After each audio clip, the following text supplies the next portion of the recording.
સત્સંગમાં તો ભક્તો બહુ સરસ રીતિ છે આપણી. કોઈ પરિવારનો વડીલ માંદો હોય, એમ લાગે કે હવે એનું શરીર નહીં રહે, ત્યારે ઘરના સ્વજનો હોય બાજુમાં બેસી વચનામૃત વાંચન કરતા હોય, ઘરના સભ્યો હોય એ બાજુમાં બેસી ભક્ત ચિંતામણીનો પાઠ કરતા હોય, વંદુનો પાઠ થતો હોય, ઓરડાનો પાઠ થતો હોય, ભક્તો આવું ભજન કરવાનું, ધૂન કરવાની. હા, ધૂન કરવાની, ભજન કરવાનું. અને કેટલું ભક્તો ભક્ત ચિંતામણીનો પાઠ થતો હોય અને દેહ છૂટે એટલે એને કાળનું તેડું ન હોય, ભગવાન જ તેડવા આવે.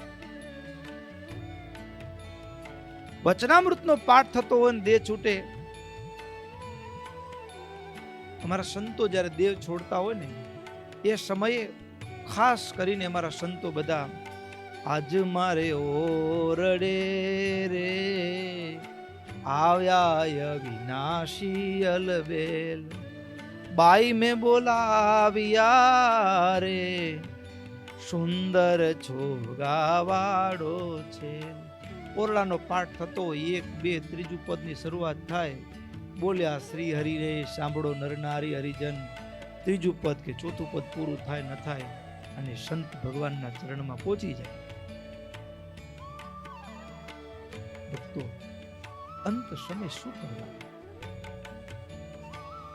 અંત સમયે એને ઔષધ આપીએ બરાબર છે, પણ ઔષધિ કરતા પણ હવે જે આગળની યાત્રા કરવાની છે, આ પંચભૂતનું ખોડિયું છૂટ્યા પછી જે આગળની યાત્રા કરવાની છે, અને એના માટે આપણે ક્યાં એને મદદરૂપ થઈ શકીએ? આપણે એને આગળની યાત્રા માટે મદદરૂપ ત્યાં થઈ શકીએ કે હવે જગતમાંથી મન પાછું વળે અને ભગવાનમાં જોડાઈ જાય તો એની આગળની યાત્રા સુધરી જાય.